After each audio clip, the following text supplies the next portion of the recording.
10 milliards d'années-lumière. C'est la taille de quelque chose qui ne devrait pas exister. Quelque chose de si immense que, même en voyageant à la vitesse de la lumière, il faudrait plus de temps que l'âge actuel de l'univers pour le traverser d'un bout à l'autre. Et pourtant, cette chose est là, suspendue dans le vide cosmique, défiant chaque modèle, chaque équation, chaque loi fondamentale que nous pensions avoir comprise sur la formation de l'univers. Imagine un instant, prends notre galaxie, la Voie lactée, avec ses 400 milliards d'étoiles, ses bras spiraux majestueux, son trou noir central de 4 millions de masses solaires. Maintenant, multiplie-la par 1 million, puis multiplie ce résultat par un autre million. Tu n'arrives toujours pas à concevoir l'échelle de ce dont je vais te parler ce soir. Dans les prochaines minutes, tu vas découvrir 3 mystères qui hantent les nuits des astrophysiciens du monde entier. Premièrement, comment une structure peut-elle exister alors que les lois de la physique affirment catégoriquement qu'elle ne devrait pas être là? Deuxièmement, pourquoi cette chose gigantesque semble pointer vers quelque chose d'encore plus troublant, quelque chose que nos instruments ne peuvent même pas détecter? Et troisièmement, ce que sa simple existence révèle sur la nature même de la réalité, sur les limites de notre compréhension, et peut-être sur notre propre insignifiance dans le grand schéma cosmique. Ce que tu vas entendre ce soir va changer ta perception de l'univers. Pas de manière métaphorique ou poétique, de manière littérale. Car une fois que tu auras compris ce que cette structure implique, tu ne pourras plus regarder le ciel nocturne de la même façon. Les étoiles que tu vois, ces points lumineux qui semblent constituer l'essentiel du cosmos, ne sont en réalité que des grains de poussière microscopiques dispersés sur une toile dont nous commençons à peine à percevoir les contours. Si les mystères du cosmos te fascinent autant qu'ils me fascinent, si tu ressens ce frisson particulier quand tu contemples l'immensité de ce qui nous dépasse, alors abonne-toi. Car le voyage que nous allons entreprendre ensemble ne fait que commencer. Pendant des décennies, les astronomes pensaient avoir une image relativement claire de la structure à grande échelle de l'univers. Selon le modèle cosmologique standard, celui que l'on enseigne dans toutes les universités du monde, l'univers est homogène et isotrope à grande échelle. Ce qui signifie, en termes simples, que peu importe dans quelle direction tu regardes, peu importe à quelle distance tu observes, l'univers devrait avoir la même apparence générale. Des galaxies, des amas de galaxies, des filaments de matière reliés entre eux comme une immense toile d'araignée cosmique, le tout baignant dans un fond de rayonnement micro-ondes quasi uniforme.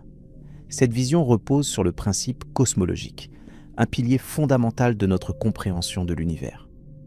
Ce principe stipule qu'à des échelles suffisamment grandes, disons au-delà de quelques centaines de millions d'années-lumière, l'univers ne présente plus de structure distincte. Il devient lisse, uniforme, prévisible.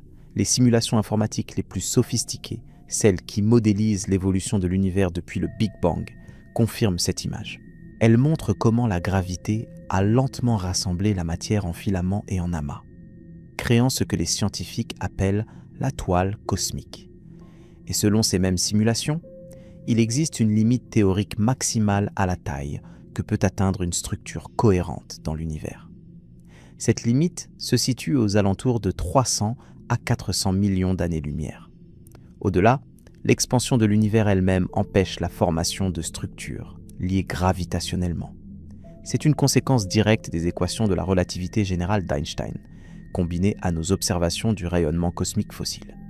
Les variations de température dans ce rayonnement, cartographiées avec une précision extraordinaire par des satellites comme COBE, WMAP et Planck, nous indiquent exactement quelles étaient les conditions initiales de l'univers. Et ces conditions ne permettent tout simplement pas l'existence de structures dépassant cette limite. Du moins, c'est ce que nous pensions. En 2013, une équipe d'astronomes analysait des données concernant les sursauts gamma, ces explosions cosmiques d'une violence inimaginable qui marquent la mort cataclysmique de certaines étoiles massives. Les sursauts gamma sont parmi les événements les plus lumineux de l'univers. Pendant une fraction de seconde, ils libèrent plus d'énergie que le Soleil n'en produira durant toute son existence de 10 milliards d'années. Cette luminosité extrême en fait des balises cosmiques parfaites pour cartographier les régions les plus lointaines de l'univers observable.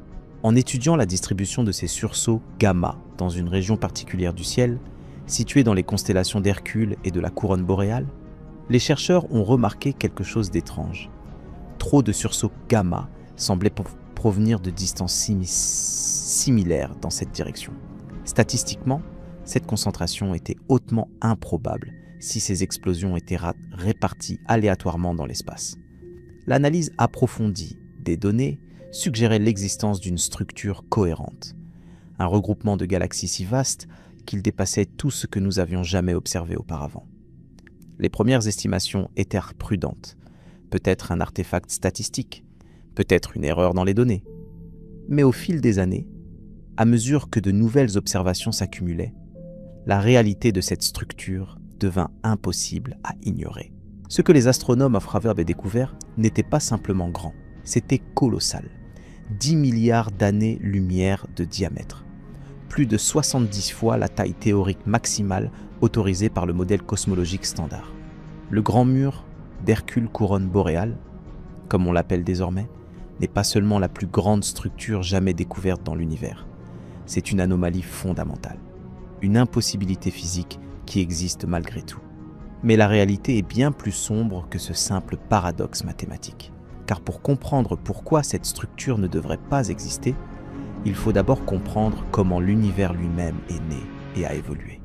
Retournons 13 milliards 800 millions d'années en arrière, à l'instant même du Big Bang. L'univers entier, toute la matière, toute l'énergie, tout l'espace-temps lui-même était concentré dans un point d'une densité infinie. Puis l'expansion a commencé. Non pas une explosion dans l'espace, comme on le représente souvent de manière incorrecte, mais une expansion de l'espace lui-même. Dans les premières fractions de seconde, l'univers a subi une phase d'inflation cosmique, une expansion accélérée d'une rapidité inconcevable. En moins d'un milliardième de seconde, l'univers est passé d'une taille subatomique à une échelle astronomique. Cette inflation a lissé l'espace-temps, effaçant presque toutes les irrégularités primordiales. Presque, mais pas toutes. De minuscules fluctuations quantiques ont survécu, gravées dans le tissu même de l'univers naissant. Ces fluctuations, amplifiées par des milliards d'années d'évolution gravitationnelle, sont devenues les graines des structures que nous observons aujourd'hui. Les régions légèrement plus denses ont attiré davantage de matière, devenant encore plus denses. Les régions moins denses se sont vidées, créant les immenses vides cosmiques. Lentement, inexorablement, la toile cosmique a pris forme. Mais voici le problème. Les calculs sont précis. Les simulations ont été vérifiées et revérifiées des milliers de fois. Et elles nous disent toute la même chose. Il n'y a tout simplement pas eu assez de temps depuis le Big Bang pour qu'une structure de 10 milliards d'années-lumière puisse se former par les processus gravitationnels normaux. Pense à ce que cela implique. La lumière elle-même, la chose la plus rapide de l'univers, mettrait 10 milliards d'années pour traverser cette structure. Mais l'univers n'a que 13 milliards 800 millions d'années. Et pendant la majeure partie de cette période, les galaxies et les amas de galaxies étaient bien trop dispersés pour interagir gravitationnellement à de telles échelles. Comment alors expliquer l'existence de quelque chose qui semble avoir ignoré les contraintes fondamentales du temps et de l'espace?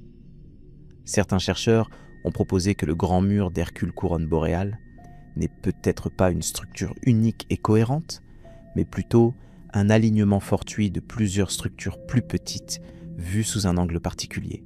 Un peu comme des étoiles qui semblent former une constellation depuis la Terre, mais qui sont en réalité séparées par d'immenses distances. Cette explication serait rassurante, car elle préserverait notre modèle cosmologique intact. Mais les données ne soutiennent pas cette interprétation. Les analyses statistiques montrent une corrélation trop forte entre les différentes régions de cette structure pour qu'il s'agisse d'une simple illusion de perspective. Les galaxies qui la composent semblent réellement liées, non pas nécessairement par la gravité de manière directe, mais par quelque chose d'autre, quelque chose que nous ne comprenons pas encore. Et c'est là que les choses deviennent vraiment troublantes, car le grand mur d'Hercule couronne boréale n'est pas le seul phénomène qui défie le principe cosmologique. Au cours des dernières décennies, les astronomes ont découvert une série de structures à grande échelle qui semblent toutes pointer vers une faille fondamentale dans notre compréhension de l'univers. Le grand attracteur, une anomalie gravitationnelle massive qui attire des milliers de galaxies, y compris la nôtre, vers une région invisible de l'espace. Le supervide d'Eridanus, un vide cosmique si grand et si vide qu'il constitue statistiquement une impossibilité. Le dipôle sombre, une asymétrie dans le flux des galaxies qui suggère l'influence de quelque chose situé au-delà de l'univers observable. Chacune de ces anomalies, prises isolément, pourrait être expliquée par une fluctuation statistique inhabituelle. Mais leur accumulation pose un problème bien plus profond. Et si le principe cosmologique lui-même était faux? Et si l'univers n'était pas homogène et isotrope à grande échelle? Et si notre coin de cosmos était fondamentalement différent d'autres régions que nous ne pouvons même pas observer? Ces questions ne sont pas simplement académiques, elles touchent au cœur même de notre capacité à comprendre l'univers. Car toute notre cosmologie, toutes nos équations, tous nos modèles reposent sur l'hypothèse que les lois de la physique sont les mêmes partout et que l'univers, vu de suffisamment loin, ressemble essentiellement à lui-même dans toutes les directions.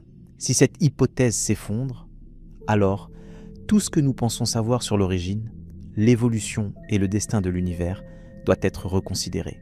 Mais attendons un instant avant de remettre en question l'ensemble de la physique moderne. Il existe peut-être des explications plus subtiles, des phénomènes que nous n'avons pas encore pris en compte. La matière noire, par exemple, cette substance mystérieuse qui constitue environ 27% de la masse totale de l'univers, pourrait jouer un rôle que nous ne comprenons pas encore. L'énergie sombre, plus mystérieuse encore, qui compose environ 68% de l'univers et qui accélère son expansion, pourrait avoir des propriétés inhomogènes que nos modèles actuels ne capturent pas. Ou peut-être la réponse se trouve-t-elle dans quelque chose de bien plus exotique. Certains théoriciens ont suggéré que le grand mur d'Hercule couronne boréale pourrait être la signature d'une interaction entre notre univers et un autre. Une sorte d'empreinte laissée par une collision cosmique dans les premiers instants après le Big Bang. Cette hypothèse, aussi spéculative qu'elle puisse paraître, expliquerait pourquoi la structure semble défier les limites imposées par notre propre espace-temps. D'autres ont proposé des modifications à la théorie de l'inflation cosmique, suggérant que cette phase d'expansion rapide n'était peut-être pas aussi uniforme que nous le pensions. Des bulles d'inflation différentes auraient certes pu créer des régions de l'univers, avec des propriétés légèrement différentes. Des régions qui, en se rencontrant des milliards d'années plus tard, auraient créé ces structures impossibles. Ces explications sont fascinantes, mais elles restent pour l'instant hautement spéculatives. La vérité est que nous ne savons pas comment le grand mur d'Hercule couronne boréale peut exister.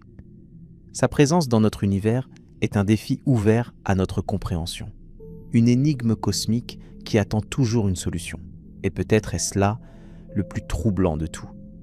Non pas que cette structure soit immense, non pas qu'elle défie nos modèles, mais que nous ayons si peu de moyens pour comprendre ce qu'elle est vraiment.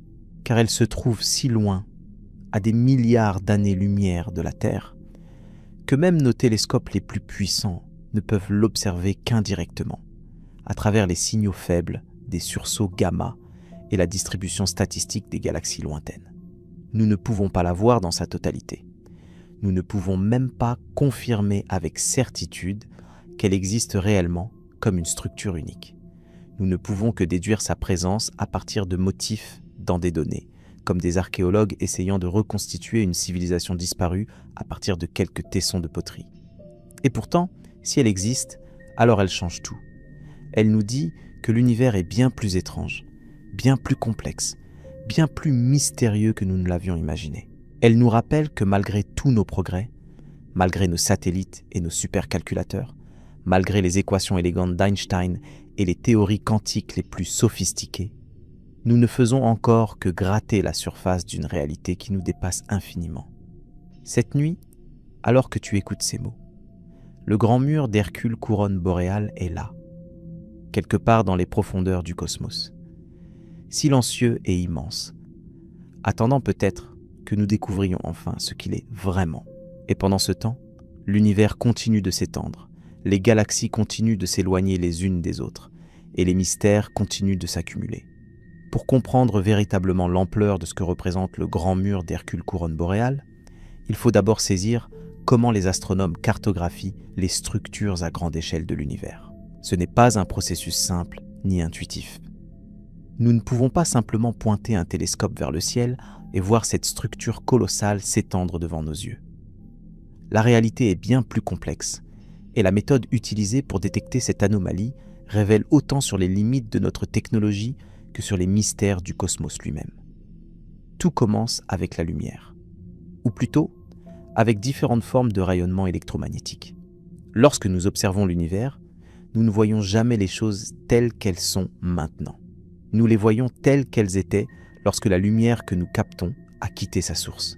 Une étoile située à 100 années-lumière nous apparaît telle qu'elle était il y a un siècle. Une galaxie à 1 milliard d'années-lumière nous montre son état d'il y a 1 milliard d'années. Et le grand mur d'Hercule couronne boréale, situé à environ 10 milliards d'années-lumière, nous révèle une époque où l'univers n'avait que 3 à 4 milliards d'années. C'est une jeunesse cosmique. À cette époque, les premières générations d'étoiles massives terminaient leur existence dans des explosions cataclysmiques. Les galaxies étaient plus petites, plus chaotiques, fusionnant fréquemment les unes avec les autres dans une danse gravitationnelle violente. Et c'est précisément ces explosions, ces sursauts gamma, qui ont permis aux astronomes de détecter la présence de cette structure impossible. Les sursauts gamma sont des phénomènes d'une puissance qui défie l'imagination humaine. Lorsqu'une étoile extrêmement massive, au moins 25 fois la masse de notre Soleil, épuise son carburant nucléaire, son cœur s'effondre sur lui-même en une fraction de seconde. Ce qui reste peut devenir un trou noir ou une étoile à neutrons. Mais l'énergie libérée lors de cet effondrement se concentre en 2 jets étroits qui percent les couches externes de l'étoile mourante à des vitesses proches de celles de la lumière. Si l'un de ces jets pointe vers la Terre, nous détectons un flash de rayonnement gamma d'une intensité extraordinaire. Pendant quelques secondes, parfois quelques minutes, cette explosion lointaine peut briller plus fort dans le spectre gamma que tout le reste de l'univers combiné. Ces événements sont si lumineux qu'ils peuvent être détectés à travers des milliards d'années-lumière d'espace, traversant le vide cosmique pour atteindre nos satellites spécialisés comme Swift, Fermi ou Integral. Ce qui rend les sursauts gamma particulièrement utiles pour cartographier l'univers lointain, c'est qu'ils surviennent dans des galaxies actives où la formation stellaire est intense. Et les galaxies ne sont pas réparties uniformément dans l'espace. Elles se regroupent en amas, les amas se regroupent en superamas, et les superamas s'alignent le long de filaments de matière qui forment la toile cosmique. En analysant la distribution spatiale des sursauts gamma, les astronomes peuvent donc déduire la structure sous-jacente de la matière à des distances que même nos télescopes les plus puissants ne peuvent observer directement. C'est exactement ce qu'a fait l'équipe dirigée par István Horváth et ses collègues hongrois lorsqu'ils ont analysé les données du satellite Burst and Transient Source Experiment et d'autres instruments. En examinant les coordonnées célestes et les distances de plusieurs centaines de sursauts gamma, ils ont remarqué une anomalie statistique frappante dans la région située entre les constellations d'Hercule et de la couronne boréale. Pour comprendre ce qu'ils ont trouvé, imagine que tu jettes une poignée de grains de riz sur une table. Si le lancer est aléatoire, les grains devraient se répartir de manière relativement uniforme, avec quelques regroupements dus au hasard. Maintenant, imagine que tu observes une zone de la table où les grains sont significativement plus concentrés. Si cette concentration est suffisamment marquée, tu peux en déduire qu'il ne s'agit pas d'un hasard, mais qu'il existe une raison sous-jacente pour laquelle les grains se sont accumulés à cet endroit. C'est précisément ce raisonnement que les astronomes ont appliqué au sursaut gamma. Dans la direction d'Hercule couronne boréale, à une distance correspondant à un décalage vers le rouge d'environ 1,6 à 2,1, ils ont trouvé une concentration de sursaut gamma qui dépasse de loin ce que le hasard peut expliquer. La probabilité que cette concentration soit une fluctuation aléatoire est inférieure à 1 sur 10 000, ce qui signifie, en termes statistiques, que quelque chose de réel se trouve là-bas. Mais déterminer la nature exacte de ce quelque chose s'est avéré extraordinairement difficile. Les sursauts gamma ne nous donnent qu'une image ponctuelle, comme des flashs de photographes dans une pièce sombre. Nous voyons des éclairs individuels, mais pas le contexte qui les entoure. Pour confirmer l'existence d'une structure cohérente, les astronomes auraient besoin de cartographier les galaxies elles-mêmes dans cette région. de mesurer leur distance avec précision et de vérifier qu'elles sont effectivement regroupées de manière anormale. Le problème est que cette région du ciel est incroyablement lointaine. Les galaxies qui s'y trouvent sont si distantes que leur lumière a voyagé pendant des milliards d'années pour nous atteindre. Elles apparaissent comme de minuscules points de lumière, à peine distinguables du bruit de fond cosmique. Les cartographier une par une, mesurer le spectre de chacune pour déterminer son décalage vers le rouge et donc sa distance, représenterait un effort observationnel titanesque qui prendrait des décennies avec nos instruments actuels. C'est pourquoi le grand mur d'Hercule couronne boréale reste, dans une certaine mesure, une hypothèse plutôt qu'un fait établi. Les preuves statistiques de son existence sont solides, mais nous n'avons pas encore la confirmation directe que nous aimerions avoir. C'est un peu comme détecter la présence d'un continent lointain en observant les oiseaux migrateurs qui en viennent, sans jamais avoir vu le continent lui-même. Cependant, les analyses statistiques ont permis d'estimer certaines propriétés de cette structure. Sa taille, d'abord, qui s'étend sur environ 10 milliards d'années-lumière dans sa plus grande dimension. Pour mettre ce chiffre en perspective, considère que la Voie lactée mesure environ 100 000 années-lumière de diamètre. Le grand mur d'Hercule couronne boréale est donc 100 000 fois plus grand que notre galaxie. Si notre galaxie était un grain de sable, cette structure serait une plage entière s'étendant sur des kilomètres. Ou prenons une autre comparaison. L'amas local, le groupe de galaxies dont fait partie la Voie lactée, mesure environ 10 millions d'années-lumière. Le superamas de la Vierge, la structure plus large à laquelle appartient l'amas local, s'étend sur environ 110 millions d'années-lumière. Le complexe de superamas Laniakea, dont nous avons découvert l'existence en 2014 et qui englobe le superamas de la Vierge ainsi que plusieurs autres superamas, mesure environ 500 millions d'années-lumière. Le grand mur d'Hercule couronne boréale est 20 fois plus grand que Laniakea. C'est comme comparer une fourmilière à une montagne. Les astronomes ont également tenté d'estimer la masse de cette structure, bien que ces calculs soient beaucoup plus incertains. En se basant sur la densité moyenne de matière dans l'univers et sur le volume présumé du grand mur, ils arrivent à des chiffres qui dépassent l'entendement. Nous parlons de plusieurs milliards de masses solaires, peut-être davantage. Cette masse est si grande qu'elle représente une fraction significative de la masse totale de l'univers observable. Mais voici ce qui rend cette structure véritablement problématique pour notre compréhension cosmologique. Ce n'est pas seulement sa taille qui pose problème, c'est la relation entre sa taille et l'âge de l'univers. Pour qu'une structure gravitationnellement liée puisse se former, la matière doit avoir le temps de se rassembler sous l'effet de l'attraction gravitationnelle. Et la gravité, malgré son importance cosmique, est une force incroyablement faible à grande échelle. Prenons un exemple concret. Notre propre groupe local de galaxies, qui comprend la Voie lactée, la galaxie d'Andromède et plusieurs dizaines de galaxies naines, est une structure gravitationnellement liée. Les galaxies qui le composent ne s'éloignent pas les unes des autres malgré l'expansion de l'univers, car leur attraction gravitationnelle mutuelle est suffisante pour les maintenir ensemble. Ce groupe a eu environ 13 milliards d'années pour se former, et il ne mesure que 10 millions d'années-lumière. Le superamas de la Vierge, en revanche, n'est pas véritablement une structure liée. Les galaxies et les amas qui le composent s'éloignent lentement les uns des autres, entraînés par l'expansion cosmique. Dans quelques milliards d'années, ce superamas se sera dispersé, et ses composantes individuelles dériveront isolées dans un univers de plus en plus vide. Seules les structures les plus denses, comme les amas individuels, resteront intactes. Alors, comment une structure de 10 milliards d'années-lumière pourrait-elle être cohérente? La réponse courte est qu'elle ne devrait pas l'être. Les équations sont claires.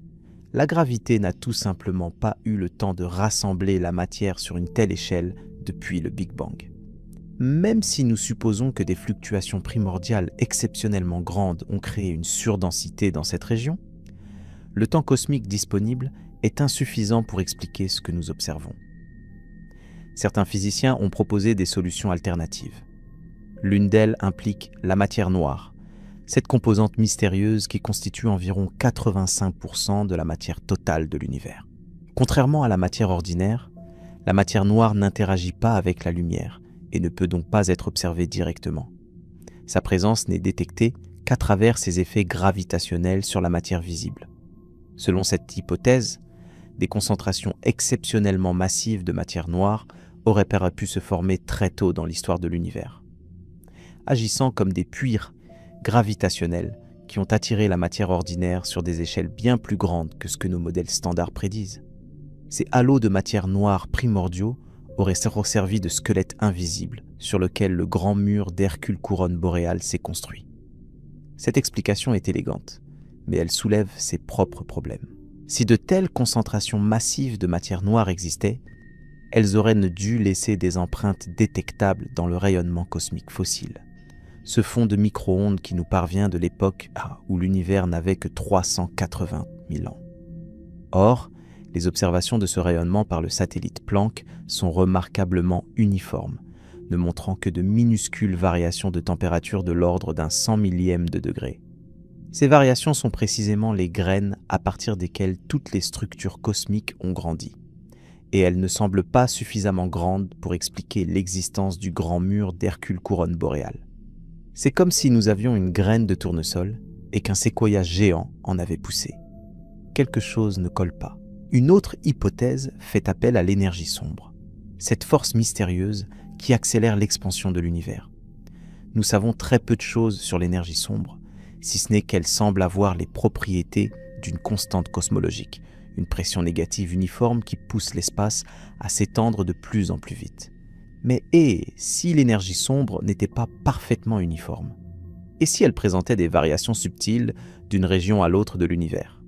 Dans ce scénario, des régions où l'énergie sombre serait légèrement moins intense connaîtraient une expansion plus lente, permettant à la gravité de rassembler la matière sur des échelles plus grandes qu'ailleurs. Le grand mur d'Hercule Couronne boréale pourrait être situé dans une telle région privilégiée, un îlot de calme relatif dans un océan d'expansion accélérée. Cette idée est séduisante, mais elle remet en question un autre pilier de la cosmologie moderne. Si l'énergie sombre varie d'un endroit à l'autre, alors l'univers n'est pas homogène à grande échelle, et le principe cosmologique s'effondre. Toutes nos équations, tous nos modèles, toutes nos prédictions sur le destin ultime de l'univers devraient être revues. Et peut-être est-ce exactement ce que le grand mur d'Hercule Couronne boréale nous dit. Peut-être que nos modèles sont incomplets. Peut-être que l'univers est bien plus complexe, bien plus hétérogène, bien plus étrange que ce que nous avons imaginé. Peut-être que nous sommes comme des poissons dans un aquarium, convaincus que notre bocal représente l'océan entier, incapables de concevoir les profondeurs et les courants qui s'étendent au-delà des parois de verre. Les scientifiques n'aiment pas les mystères non résolus. Ils préfèrent les équations élégantes, les modèles prédictifs, les théories unifiées. Mais l'histoire de la science montre que les plus grandes avancées surviennent souvent lorsque les observations refusent obstinément de se conformer aux théories établies. La mécanique quantique est née de l'incapacité de la physique classique à expliquer le rayonnement du corps noir. La relativité est née de l'échec de la mécanique newtonienne à expliquer l'orbite de Mercure. Peut-être que le grand mur d'Hercule Couronne boréale annonce une révolution similaire. Peut-être qu'il est le signal que notre compréhension actuelle de l'univers, aussi sophistiquée soit-elle, n'est qu'une approximation d'une réalité bien plus profonde. Une réalité où le temps, l'espace, la matière et l'énergie interagissent de manière que nous commençons à peine à soupçonner. Mais avant de nous lancer dans ces spéculations vertigineuses, nous devons examiner plus attentivement ce que nous savons vraiment. Nous devons regarder les autres structures géantes qui peuplent le cosmos, comprendre comment elles se comparent au grand mur d'Hercule Couronne boréale, et voir si un motif émerge de ces observations. Car le grand mur n'est pas seul dans l'immensité.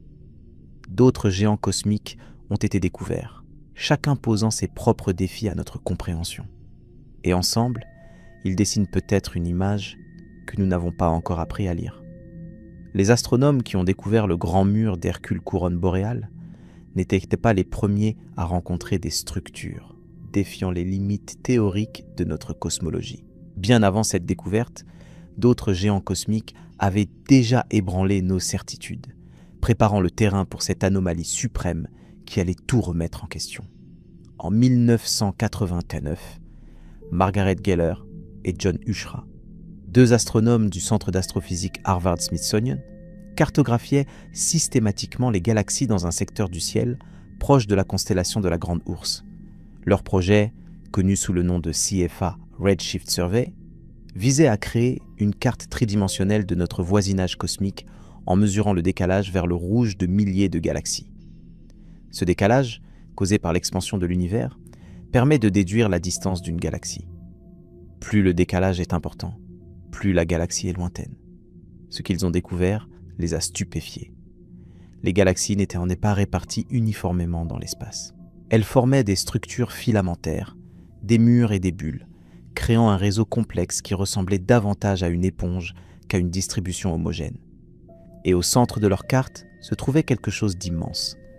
Une concentration de galaxies formant une structure plate s'étendant sur plus de 500 millions d'années-lumière. Ils l'ont appelé le Grand Mur CFA2, ou simplement le Grand Mur. Cette découverte a marqué un tournant dans notre compréhension de la structure à grande échelle de l'univers.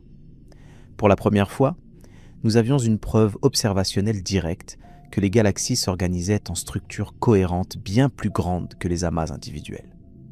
Le Grand Mur CFA2 contenait des milliers de galaxies, des centaines d'amas, formant ensemble une muraille cosmique d'une envergure jamais observée auparavant. Mais 500 millions d'années-lumière, bien que considérables, restaient dans les limites de ce que le modèle cosmologique standard pouvait expliquer. Certes, c'était proche de la taille maximale théorique, mais pas encore au-delà. Les cosmologistes pouvaient encore respirer, rassurés que leurs équations tenaient en bon. Cette tranquillité n'a pas duré longtemps. En 2003, une équipe internationale utilisant les données du Sloan Digital Sky Survey, le projet de cartographie galactique le plus ambitieux jamais entrepris, a découvert une structure encore plus massive. Située à environ 1 milliard d'années-lumière de la Terre, le Grand Mur de Sloan s'étendait sur près d'1,4 milliard d'années-lumière. C'était presque 3 fois la taille du Grand Mur CFA2, et bien au-delà de la limite théorique de 3 à 400 millions d'années-lumière. Les alarmes ont commencé à sonner dans la communauté cosmologique. Comment une telle structure pouvait-elle exister ? Les simulations informatiques les plus sophistiquées, celles qui modélisaient l'évolution de l'univers depuis le Big Bang en utilisant les meilleures données disponibles sur la matière noire et l'énergie sombre, ne produisaient jamais de structure de cette taille. Quelque chose n'allait pas, soit dans nos observations, soit dans nos modèles. Puis, en 2013, est venu le Huge Large Quasar Group, traduit parfois comme l'énorme groupe de quasars. Cette structure, découverte par une équipe dirigée par Roger Close de l'université du Lancashire Central en Angleterre, était composée de 73 quasars. Ces noyaux galactiques extrêmement lumineux alimentés par des trous noirs supermassifs, dévorant activement de la matière. Ces quasars n'étaient pas répartis aléatoirement. Ils formaient un regroupement cohérent s'étendant sur 4 milliards d'années-lumière. 4 milliards d'années-lumière, 10 fois la limite théorique. À ce stade, les cosmologistes ne pouvaient plus ignorer le problème. Quelque chose de fondamental échappait à leur compréhension. Et puis, la même année, l'annonce du Grand Mur d'Hercule Couronne boréale a tout éclipsé. 10 milliards d'années-lumière, 25 fois la limite théorique, une structure si vaste qu'elle représente environ 7% de l'univers observable dans une seule direction. Ces découvertes successives dessinent un tableau troublant. Il ne s'agit pas d'une anomalie isolée qu'on pourrait attribuer à une fluctuation statistique malheureuse.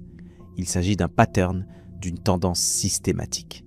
Plus nous regardons loin, plus nous trouvons de structures qui dépassent ce que nos théories permettent. C'est comme si l'univers lui-même nous narguait, nous montrant que notre compréhension est bien plus limitée que nous ne voulions l'admettre. Mais comment ces structures sont-elles réellement organisées ? Que contiennent-elles ? Pour répondre à ces questions, il faut plonger dans l'anatomie même de ces géants cosmiques. Prenons le cas du Grand Mur de Sloan, que nous comprenons mieux que le Grand Mur d'Hercule Couronne boréale en raison de sa relative proximité. Cette structure n'est pas un bloc monolithique de galaxies serrées les unes contre les autres. Elle ressemble davantage à un réseau, un échafaudage cosmique composé de filaments de matière interconnectés. Ces filaments sont des régions où la densité de galaxies est plus élevée que la moyenne cosmique. Ils relient entre eux des nœuds, des zones de concentration maximale qui correspondent généralement à des amas de galaxies massifs. Entre ces filaments et ces nœuds s'étendent des régions presque vides, des voides où les galaxies sont extrêmement rares. La structure d'ensemble ressemble étrangement à un réseau neuronal ou à une mousse de savon, avec des parois fines délimitant des bulles de vide. Cette analogie n'est pas fortuite. Les mêmes processus physiques qui créent les bulles de savon, la tension de surface et la minimisation de l'énergie, ont leurs équivalents cosmiques dans la gravité et l'expansion de l'univers. Au sein du grand mur de Sloan, les astronomes ont identifié plusieurs amas de galaxies majeures, chacun contenant des centaines, voire des milliers de galaxies individuelles. L'un des plus remarquables est l'amas SCL 126, un superamas massif situé près du centre géométrique de la structure. Cet amas seul contient plus de matière que des milliers de Voids lactées réunies. Mais le grand mur de Sloan, malgré son immensité, n'est pas une structure gravitationnellement liée au sens strict. Ces différentes parties ne sont pas maintenues ensemble par l'attraction gravitationnelle mutuelle. Au contraire, elles s'éloignent lentement les unes des autres, entraînées par l'expansion de l'univers. Ce que nous appelons le grand mur est en réalité un instantané cosmique, une configuration transitoire qui se dissoudra au fil des milliards d'années à venir. Cette distinction est cruciale pour comprendre la nature du grand mur d'Hercule Couronne boréale. Si même les structures géantes relativement proches comme le grand mur de Sloan ne sont pas véritablement liées, que peut-on dire d'une structure 10 fois plus grande située 10 fois plus loin? La réponse est que nous ne savons pas vraiment ce qu'est le grand mur d'Hercule Couronne boréale. Nous ne savons pas s'il s'agit d'un unique superamas démesurément grand, d'un alignement de plusieurs superamas distincts, ou de quelque chose d'entièrement différent que nos catégories actuelles ne peuvent pas décrire. Ce que nous savons, c'est que les sursauts gamma dans cette région présentent une corrélation spatiale qui ne peut pas être expliquée par le hasard. Ces explosions stellaires surviennent dans des galaxies, et les galaxies ne sont pas réparties uniformément dans cette zone.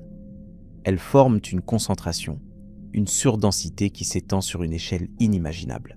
Certains chercheurs ont proposé que le grand mur d'Hercule Couronne boréale pourrait être une manifestation de la toile cosmique à une échelle que nous n'avions jamais observée auparavant. Dans cette interprétation, ce que nous percevons comme une structure unique serait en réalité un fragment particulièrement dense du réseau de filaments qui structure tout l'univers. Un endroit où plusieurs grands filaments cosmiques convergent, créant un nœud de matière exceptionnellement massif. Cette explication a le mérite de ne pas nécessiter de nouvelles physiques. Elle suggère simplement que les fluctuations primordiales dans cette région de l'univers étaient exceptionnellement fortes, conduisant à une concentration de matière plus importante qu'ailleurs. C'est une fluctuation statistique extrême, certes, mais pas impossible. Cependant, cette explication se heurte à un problème de taille, littéralement. Les fluctuations primordiales que nous observons dans le rayonnement cosmique fossile suivent une distribution statistique bien définie, une courbe en cloche où les fluctuations extrêmes sont exponentiellement improbables. Pour générer une structure de la taille du grand mur d'Hercule Couronne boréale, il faudrait une fluctuation si extrême que sa probabilité serait virtuellement nulle. Nous parlons ici de probabilité de l'ordre d'une chance sur plusieurs milliards de milliards. C'est tellement improbable que les statisticiens diraient que cela ne devrait tout simplement pas arriver. Pas une fois dans l'histoire entière de l'univers, pas même si des milliards d'univers existaient en parallèle. Et pourtant, cette structure semble être là. C'est là que les choses commencent à devenir vraiment étranges. Car il existe une autre possibilité. Une possibilité que les cosmologistes les plus aventureux commencent à prendre au sérieux. Et si le grand mur d'Hercule Couronne boréale n'était pas une structure formée par l'évolution normale de l'univers après le Big Bang? Et s'il était la trace de quelque chose de bien plus exotique? Pour explorer cette idée, il faut revenir aux premiers instants de l'univers, à une époque si reculée que même les concepts de temps et d'espace tels que nous les connaissons n'avaient pas encore de sens. La théorie de l'inflation cosmique, proposée initialement par Alan Guth en 1980, décrit une phase d'expansion exponentiellement rapide, qui aurait eu lieu une fraction de seconde après le Big Bang.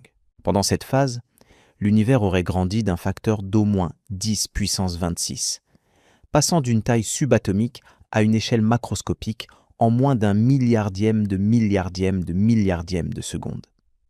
Cette inflation n'est pas optionnelle dans notre cosmologie moderne. Elle est nécessaire pour expliquer plusieurs caractéristiques observées de l'univers, notamment son uniformité à grande échelle et sa géométrie plate. Sans inflation, nous ne pouvons pas comprendre pourquoi des régions de l'univers qui n'ont jamais été en contact causal présentent des propriétés si similaires. Mais voici ce qui est fascinant. La théorie de l'inflation ne prédit pas un univers unique. Elle prédit un multivers, un ensemble infini d'univers distincts, chacun formé par une bulle d'inflation séparée. Notre univers observable ne serait qu'une de ces bulles, une parmi une infinité d'autres. Et ces bulles peuvent entrer en collision. Lorsque deux bulles d'univers en expansion se rencontrent, leur frontière commune crée une signature distinctive, une empreinte qui pourrait être détectable dans la distribution de la matière et du rayonnement. Certains physiciens théoriciens ont proposé que des anomalies à grande échelle dans notre univers, des anomalies comme le grand mur d'Hercule couronne boréale, pourraient être les cicatrices de telles collisions cosmiques. Cette idée est vertigineuse. Elle suggère que la plus grande structure de notre univers n'est peut-être pas vraiment de notre univers. Elle pourrait être le résultat d'une interaction avec un autre domaine de réalité, un autre univers avec ses propres lois physiques, sa propre histoire, sa propre existence. Bien sûr, cette hypothèse est extrêmement spéculative. Nous n'avons aucun moyen direct de la tester, et elle se situe à la frontière entre la physique et la métaphysique. Mais elle illustre à quel point le grand mur d'Hercule couronne boréale pousse les limites de notre compréhension. Face à une anomalie si extrême, même les idées les plus extraordinaires méritent d'être considérées. D'autres physiciens ont proposé des explications impliquant des modifications de la gravité à grande échelle. La relativité générale d'Einstein, bien qu'extraordinairement précise dans tous les tests que nous avons pu réaliser, n'a jamais été vérifiée à des échelles cosmologiques. Il est possible que la gravité se comporte différemment sur des distances de milliards d'années-lumière, permettant la formation de structures que nos modèles actuels ne peuvent pas prédire. Ces théories de gravité modifiée, connues sous des noms comme monde ou FR, proposent que l'attraction gravitationnelle devient plus forte ou se comporte différemment lorsque les accélérations sont extrêmement faibles ou les distances extrêmement grandes. Si c'était le cas, la matière pourrait se rassembler plus efficacement sur de grandes échelles, expliquant potentiellement l'existence de structures géantes comme le grand mur d'Hercule couronne boréale. Mais ces théories ont leurs propres problèmes. Elles peinent souvent à expliquer d'autres observations cosmologiques, comme le rayonnement cosmique fossile ou les abondances des éléments légers formés dans les premières minutes après le Big Bang. Modifier la gravité n'est pas une solution miracle, et chaque modification proposée crée généralement autant de problèmes qu'elle en résout, ce qui nous laisse dans une position inconfortable. Le grand mur d'Hercule couronne boréale existe probablement. Les preuves statistiques sont solides, mais nous n'avons pas d'explication satisfaisante pour sa présence. Ni le modèle cosmologique standard, ni les modifications proposées ne parviennent à rendre compte de cette structure, sans faire des compromis inacceptables ailleurs. C'est peut-être le signe que nous avons besoin d'une révolution conceptuelle, d'un nouveau paradigme qui transcende nos catégories actuelles. Tout comme la mécanique quantique a révolutionné notre compréhension de l'infiniment petit au début du XXe siècle, nous avons peut-être besoin d'une révolution comparable pour comprendre l'infiniment grand. Et c'est là que le mystère du grand mur d'Hercule couronne boréale rejoint quelque chose de bien plus violent, de bien plus énergétique, de bien plus terrifiant. Car pour comprendre comment cette structure a pu se former, nous devons comprendre les forces les plus extrêmes de l'univers. Les explosions, les collisions, les cataclysmes qui forgent et détruisent les mondes. L'univers n'est pas un endroit paisible. Derrière l'apparente sérénité du ciel nocturne se cache une violence d'une ampleur qui dépasse notre imagination. Chaque seconde, quelque part dans l'immensité cosmique, des étoiles explosent, des galaxies entrent en collision, des trous noirs dévorent par des quantités astronomiques de matière en libérant des torrents d'énergie qui pourraient vaporiser des systèmes solaires entiers en une fraction de seconde. Et ces événements cataclysmiques ne sont pas de simples curiosités astrophysiques. Ils sont intimement liés aux structures géantes que nous observons, au grand mur d'Hercule couronne boréale et à ses semblables. Car les concentrations massives de matière ne se forment pas dans le calme et la tranquillité. Elles sont les arènes où se jouent les drames cosmiques les plus spectaculaires. Revenons aux sursauts gamma qui ont permis de détecter le grand mur. Ces explosions ne sont pas seulement des balises pratiques pour cartographier l'univers lointain. Elles sont des événements d'une violence si extrême que notre langage peine à les décrire. Lorsqu'une étoile massive s'effondre pour former un trou noir, le processus libère en quelques secondes autant d'énergie que le Soleil en produira durant ses 10 milliards d'années d'existence. Imagine ce que cela signifie réellement. Le Soleil convertit chaque seconde environ 600 millions de tonnes d'hydrogène en hélium par fusion nucléaire. Ce processus libère l'équivalent de 4 millions de tonnes de matière pure convertie en énergie selon la fameuse équation d'Einstein. E égale mc au carré. Cette énergie rayonne dans toutes les directions, illuminant notre système solaire, réchauffant la Terre, rendant la vie possible. Maintenant multiplie cette production énergétique par 10 milliards d'années. Multiplie-la par 30 et 1 536 000 secondes par an. Tu obtiens un chiffre astronomique, presque 315 000 milliards de joules d'énergie.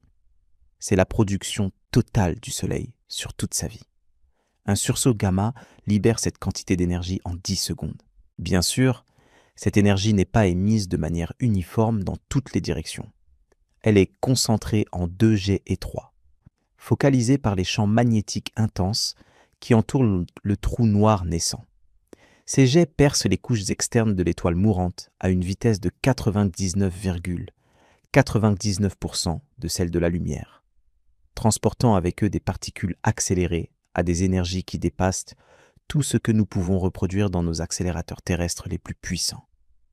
Lorsqu'un de ces jets pointe dans notre direction, nous détectons un flash de rayonnement gamma. Mais que se passe-t-il si une planète habitable se trouve dans le chemin direct d'un tel jet ? La réponse est simple et terrifiante. L'extinction totale. Le rayonnement gamma est la forme la plus énergétique de lumière. Il traverse facilement la plupart des matériaux. Quelques secondes d'exposition à un sursaut gamma provenant d'une source située à 1000 années-lumière suffiraient à dépouiller la Terre de sa couche d'ozone, exposant toute vie à la surface aux rayons ultraviolets mortels du Soleil. Les océans deviendraient stériles. L'atmosphère se remplirait de composés nitreux toxiques. La biosphère s'effondrerait en quelques semaines. Et 1000 années-lumière est une distance considérable à l'échelle galactique. Notre galaxie mesure 100 000 années-lumière de diamètre.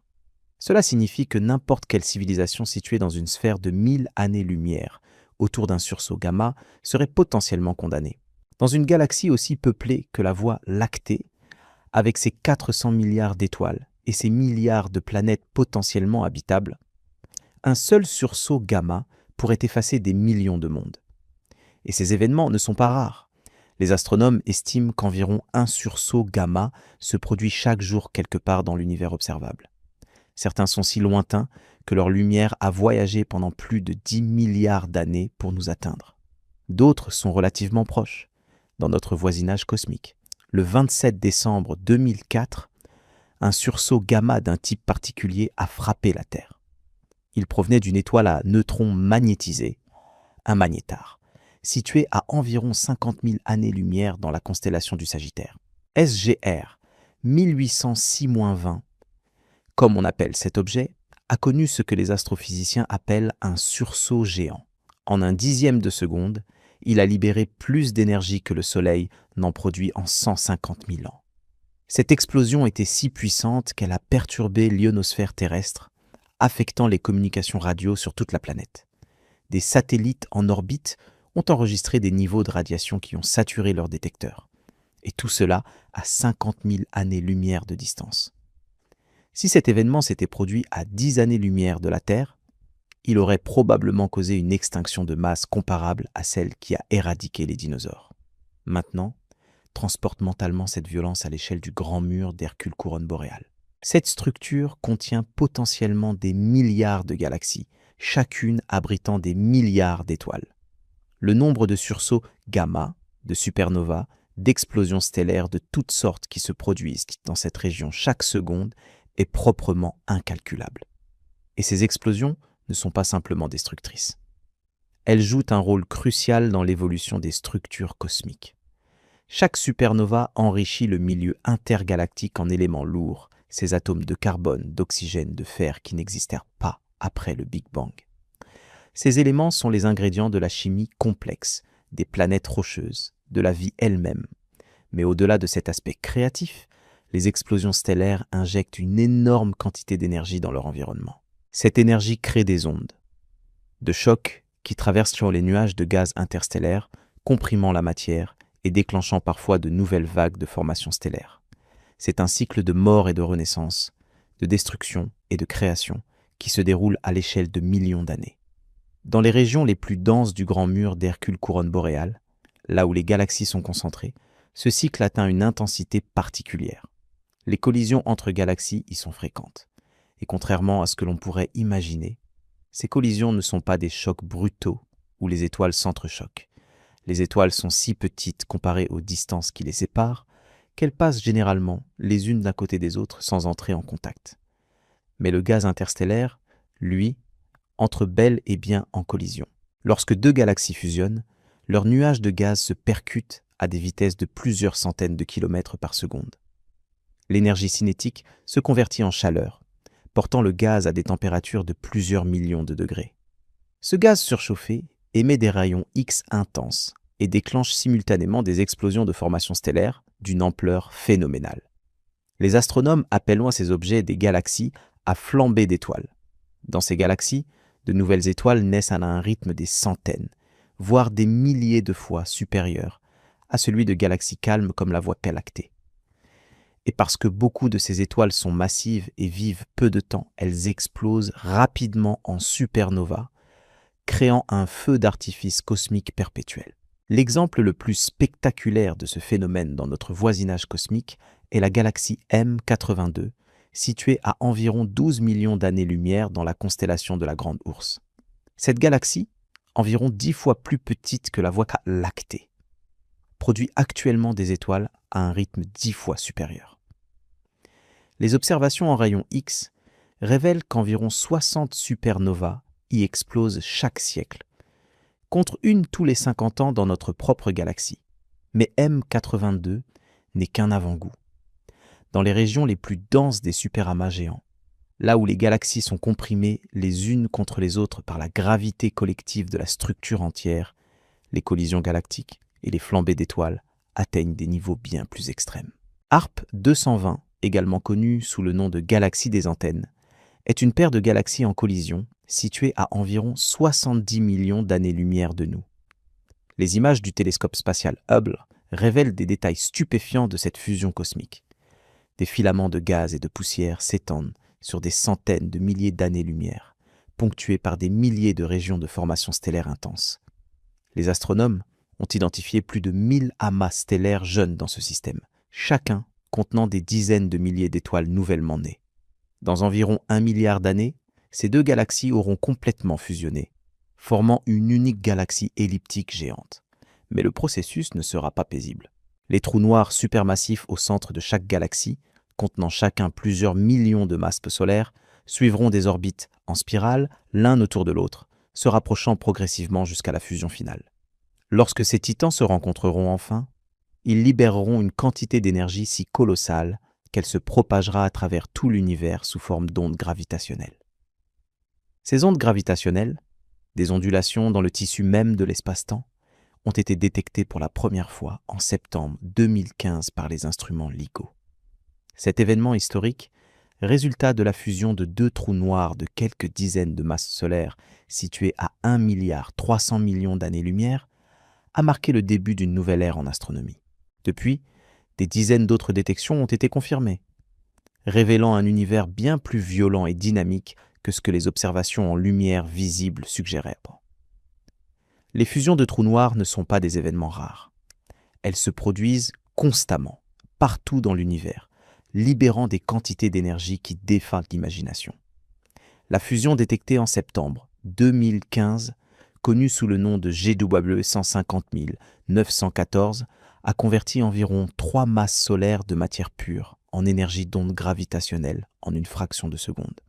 3 fois la masse du Soleil, transformée entièrement en énergie. C'est plus que toute l'énergie que toutes les étoiles de toutes les galaxies visibles ont émise en lumière durant ce même instant. Et cette énergie n'a pas été émise sous forme de lumière ou de chaleur, mais sous forme de déformation de l'espace-temps lui-même, des vagues cosmiques qui ont traversé l'univers à la vitesse de la lumière, étirant et comprimant alternativement chaque atome, chaque molécule, chaque structure qu'elle rencontrait. Bien sûr, l'amplitude de ces déformations décroît avec la distance. Lorsque les ondes gravitationnelles de GW 150 914 ont atteint la Terre, elles n'ont déformé l'espace-temps que d'une fraction infinitésimale du diamètre d'un proton. Mais à proximité de l'événement lui-même, les déformations étaient cataclysmiques, capables de déchirer n'importe quelle structure atomique ou moléculaire. Maintenant, imagine ce qui se passe au cœur du grand mur d'Hercule couronne boréale. Si cette structure contient effectivement une concentration exceptionnelle de matière, elle doit aussi contenir une concentration exceptionnelle de trous noirs. Non seulement des trous noirs stellaires formés par l'effondrement d'étoiles massives, mais aussi des trous noirs supermassifs nichés au centre des galaxies. Ces monstres cosmiques, avec des masses allant de millions à milliards de masses solaires, sont parmi les objets les plus violents de l'univers. Lorsqu'ils dévorent activement de la matière, ils deviennent des quasars, des sources de lumière si brillantes qu'elles surpassent des galaxies entières. Le Huge Large Quasar Group, mentionné précédemment, est composé de 73 de ces objets, tous situés dans une région relativement restreinte de l'espace. Mais les quasars ne sont que la manifestation visible d'un processus bien plus complexe. Autour de chaque trou noir supermassif actif se trouve un disque d'accrétion, un tourbillon de matière en spirale chauffé à des millions de degrés par les forces de marée et les frictions internes. Ce disque émet non seulement de la lumière, mais aussi des jets de particules accélérées à des vitesses relativistes, projetés perpendiculairement au plan du disque sur des distances pouvant atteindre des millions d'années-lumière. Ces jets sont d'une puissance terrifiante. Celui émis par le trou noir au centre de la galaxie M87, situé à environ 53 millions d'années-lumière dans la constellation de la Vierge, s'étend sur environ 5000 années-lumière et transporte suffisamment d'énergie pour chauffer le gaz intergalactique environnant à des dizaines de millions de degrés. Dans les régions denses des superamas géants, ces jets interagissent avec le milieu intergalactique et avec d'autres galaxies, créant des structures complexes visibles en ondes radio. Les astronomes ont cartographié des centaines de ces systèmes, révélant un réseau d'interactions énergétiques qui sculpte et façonne la distribution de la matière à grande échelle. Et tout ceci soulève une question fondamentale. Est-ce que cette violence extrême, ces explosions, ces collisions, ces jets, pourraient jouer un rôle dans la formation de structures aussi colossales que le grand mur d'Hercule couronne boréale?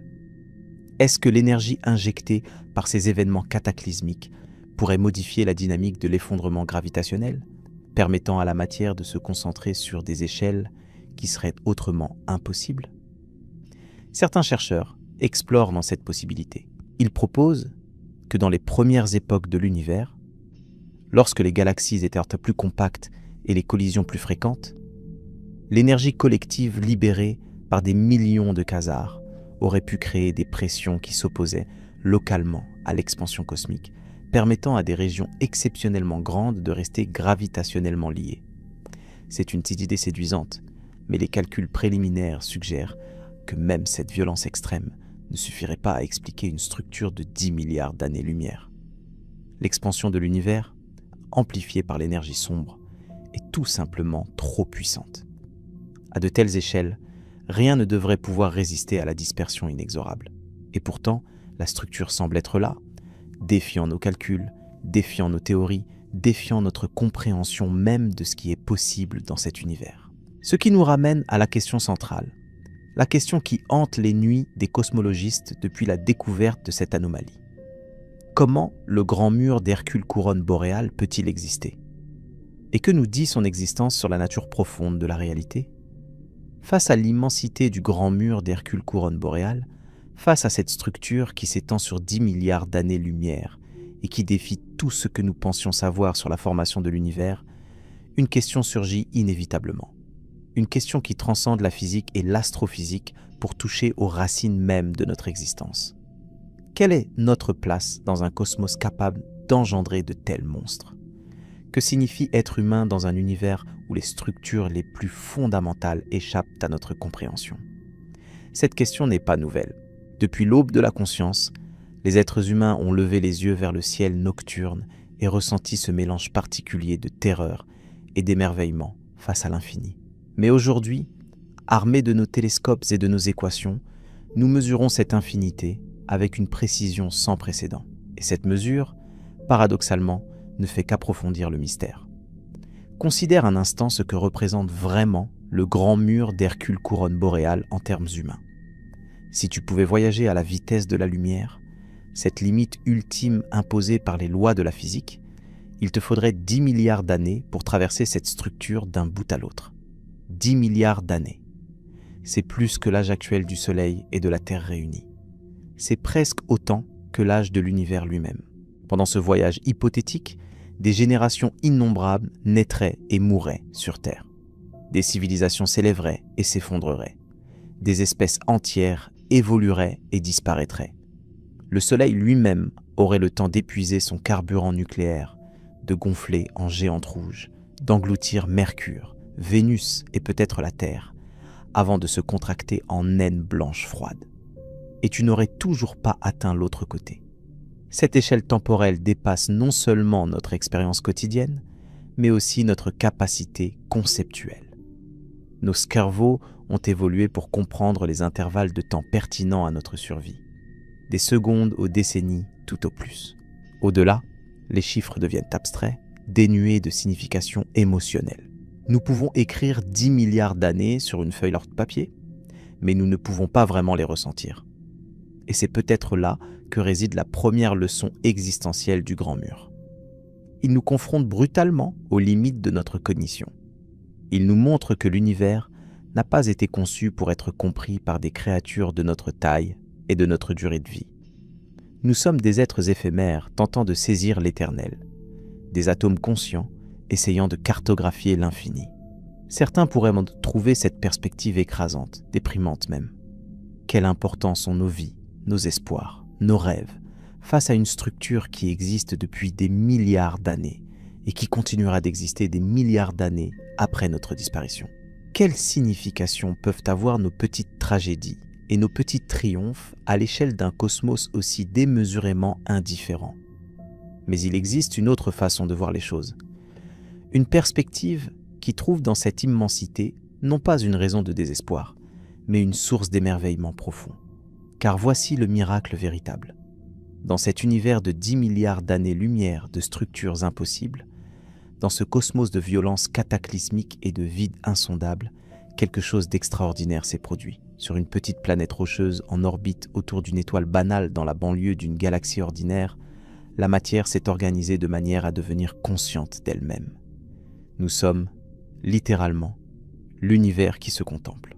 Les atomes qui composent ton corps, le carbone de tes cellules, le fer de ton sang, l'oxygène que tu respires, ont tous été forgés dans le cœur d'étoiles mortes depuis des milliards d'années. Tu es poussière d'étoiles devenue suffisamment complexe pour se demander d'où elle vient. Et cette conscience, cette capacité de questionnement, est peut-être l'événement le plus improbable de tous dans l'histoire cosmique. Plus improbable encore que le grand mur d'Hercule couronne boréale lui-même. Pense à ce que cela implique. L'univers a passé des milliards d'années à former des étoiles et des galaxies, à créer des éléments lourds dans des explosions de supernovas, à construire des planètes et des systèmes solaires.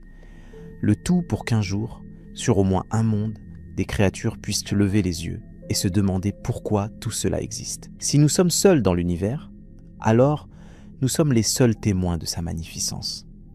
Chaque fois qu'un être humain regarde le ciel nocturne et ressent de l'émerveillement, c'est l'univers entier qui s'émerveille de lui-même à travers cette conscience individuelle. C'est une responsabilité vertigineuse, mais aussi un privilège extraordinaire. Et si nous ne sommes pas seuls? Si d'autres intelligences existent quelque part dans cette immensité, regardant elles aussi les étoiles et se posant les mêmes questions. Cette possibilité soulève une autre série de paradoxes existentiels qui sont directement liés à des structures, comme le grand mur d'Hercule Couronne boréale. Le physicien Enrico Fermi a formulé ce qui est devenu connu sous le nom de paradoxe de Fermi. Si l'univers est si vaste et si ancien, pourquoi n'avons-nous trouvé aucune trace d'intelligence extraterrestre? Où sont-ils tous? Les réponses proposées à ce paradoxe sont nombreuses et variées. Peut-être la vie intelligente est-elle extraordinairement rare, un accident cosmique qui ne s'est produit qu'une seule fois dans l'histoire de l'univers. Peut-être les civilisations technologiques s'autodétruisent-elles inévitablement avant de pouvoir coloniser les étoiles. Peut-être sont-elles là, mais nous ne savons pas comment les détecter. Ou peut-être nous évitent-elles délibérément, observant notre monde primitif comme nous observons les fourmilières. Mais les structures géantes comme le Grand Mur suggèrent une autre possibilité, plus troublante encore. Peut-être l'univers est-il tout simplement trop vaste pour que les civilisations puissent se rencontrer? Considère les distances impliquées. Le Grand Mur d'Hercule Couronne boréale se trouve à environ 10 milliards d'années-lumière de nous. Cela signifie que la lumière que nous observons aujourd'hui de cette région a quitté sa source quand l'univers n'avait que quelques milliards d'années. À cette époque, la Terre n'existait même pas encore. Le Soleil ne s'était pas encore formé. La Voie lactée elle-même était encore en train de se constituer à partir de galaxies naines plus petites. Si une civilisation technologique avait émergé quelque part dans le Grand Mur à cette époque lointaine, et si elle avait envoyé un message vers notre région de l'univers à la vitesse de la lumière, ce message n'arriverait que maintenant. Et notre réponse, si nous en envoyions une, mettrait encore 10 milliards d'années pour leur parvenir. Entre-temps, cette civilisation aurait eu largement le temps de s'éteindre, d'évoluer en quelque chose de complètement différent, ou de transcender notre compréhension de ce que peut être une intelligence. L'univers impose des limites absolues à la communication et au voyage. La vitesse de la lumière n'est pas seulement une limite technique que nous pourrions un jour dépasser avec une technologie suffisamment avancée. C'est une contrainte fondamentale inscrite dans le tissu même de l'espace-temps. Rien, pas l'information, pas l'énergie, pas la matière, ne peut voyager plus vite. Cette limite transforme l'univers en un archipel d'îles isolées, des régions qui ne pourront jamais vraiment interagir, jamais vraiment communiquer, même sur des échelles de temps cosmiques. Le Grand Mur d'Hercule Couronne boréale pourrait abriter des milliards de civilisations, chacune se posant les mêmes questions que nous, chacune regardant les étoiles et se demandant si quelqu'un d'autre est là. Et pourtant, nous ne nous rencontrerons jamais. Cette solitude cosmique fondamentale est peut-être la vérité la plus difficile à accepter que l'astronomie moderne nous ait révélée. Non pas que nous soyons insignifiants, non pas que nous soyons sans importance, mais que nous soyons irrémédiablement isolés. Même si l'univers grouille de vie et d'intelligence, les distances et les durées impliquées rendent tout contact significatif pratiquement impossible. Et pourtant, quelque chose dans l'existence même du Grand Mur offre une forme de consolation étrange, car sa présence nous dit que l'univers est capable de choses que nous n'avions pas imaginées. Il est capable de former des structures qui défient nos théories les mieux établies. Il est capable de surprises. Si l'univers peut créer quelque chose d'aussi improbable que le Grand Mur d'Hercule Couronne boréale, que pourrait-il créer d'autre? Quelle merveille, quel phénomène, quelle forme d'existence se cache dans les régions que nous n'avons pas encore explorées, que nous ne pouvons même pas encore observer. Cette perspective ouvre des possibilités vertigineuses. Peut-être la vie, l'intelligence, la conscience ne sont-elles pas des accidents statistiques marginaux, mais des propriétés fondamentales émergentes de la complexité cosmique. Peut-être que là où l'univers devient suffisamment complexe, la conscience émerge aussi inévitablement que les étoiles se forment à partir des nuages de gaz. Certains physiciens et philosophes ont exploré cette idée sous différentes formes. Le principe anthropique, dans ses versions fortes, suggère que l'univers possède les propriétés nécessaires pour engendrer des observateurs conscients, parce que seul un tel univers pourrait contenir quelqu'un pour poser la question. C'est un raisonnement circulaire, certes, mais il pointe vers quelque chose de profond. L'univers et la conscience semblent étrangement adaptés l'un à l'autre. Mais allons plus loin encore dans les implications philosophiques. Le grand mur d'Hercule couronne boréale nous confronte à une question fondamentale sur la nature de la réalité elle-même. Si nos meilleures théories physiques affirment qu'une telle structure ne devrait pas exister, et qu'elle existe quand même, que devons-nous en conclure ? Une possibilité est que nos théories sont simplement incomplètes. C'est l'option la plus conservatrice, et probablement la plus probable. La science a toujours fonctionné par approximations successives, chaque génération de théories expliquant davantage de phénomènes que la précédente, tout en laissant des mystères irrésolus. Le grand mur serait alors simplement le signe qu'une nouvelle révolution théorique est nécessaire, comparable à la relativité ou à la mécanique quantique. Mais il existe des possibilités plus radicales. Certains philosophes et physiciens ont suggéré que notre univers pourrait n'être qu'une simulation, un programme informatique tournant sur un substrat computationnel dans une réalité plus fondamentale. Dans cette perspective, des anomalies comme le grand mur pourraient être des bugs, des erreurs dans le code, ou peut-être des signatures délibérément laissées par les programmeurs. Cette hypothèse peut sembler délirante, mais elle est prise au sérieux par certains penseurs respectables. Nick Bostrom, philosophe à Oxford, a formulé un argument logique suggérant que nous vivons probablement dans une simulation. Si les civilisations avancées ont la capacité de créer des simulations conscientes d'univers, et si elles le font en grand nombre, alors statistiquement, la plupart des consciences qui existent seraient des consciences simulées plutôt que des consciences dans la réalité de base. Et nous n'aurions aucun moyen de savoir de quel côté nous nous trouvons. Le grand mur d'Hercule couronne boréale n'est pas une preuve de l'hypothèse de la simulation, loin de là. Mais son existence soulève des questions sur ce que nous considérons comme possible et impossible, sur les limites de notre capacité à comprendre la réalité, sur la distinction même entre ce qui est réel et ce qui est apparent. Et puis, il y a les implications temporelles. Le grand mur nous montre l'univers tel qu'il était il y a des milliards d'années. Nous regardons le passé, un passé si lointain que même le concept de passé perd son sens habituel. Quand nous observons le grand mur, nous ne voyons pas ce qu'il est maintenant, à cet instant précis. Nous voyons ce qu'il était quand la lumière que nous captons a commencé son voyage. Aujourd'hui, 10 milliards d'années plus tard, cette structure a changé de manière que nous ne pouvons qu'imaginer. Les galaxies qui la composent ont vieilli, leurs étoiles sont mortes et ont été remplacées par de nouvelles générations. Les trous noirs ont grossi en dévorant toujours plus de matière. Et l'expansion de l'univers a continué son travail inexorable. Les différentes parties du grand mur se sont éloignées les unes des autres, emportées par le flot de l'espace-temps en expansion. Ce qui était une structure cohérente il y a 10 milliards d'années est peut-être aujourd'hui fragmenté en archipels isolés, dérivant à jamais vers la solitude cosmique. Cette perspective temporelle nous confronte à une réalité troublante. Nous ne voyons jamais l'univers tel qu'il est. Nous ne voyons que ce qu'il était, à des moments différents selon la distance. Les étoiles que nous voyons la nuit nous montrent un passé de quelques années à quelques milliers d'années. Les galaxies lointaines nous montrent un passé de millions ou de milliards d'années. Et les régions les plus éloignées de l'univers observable nous montrent un passé si reculé qu'il touche aux premiers instants après le Big Bang. L'univers que nous percevons n'est pas un instantané, une photographie figée d'un moment précis. C'est une mosaïque de temps différents, un patchwork de passés multiples assemblés par notre perspective limitée. Le présent cosmique, si un tel concept a même un sens, nous est à jamais inaccessible. Cette impossibilité de percevoir le présent de l'univers est une conséquence directe des lois de la physique, de cette limite de la vitesse de la lumière qui structure l'espace-temps.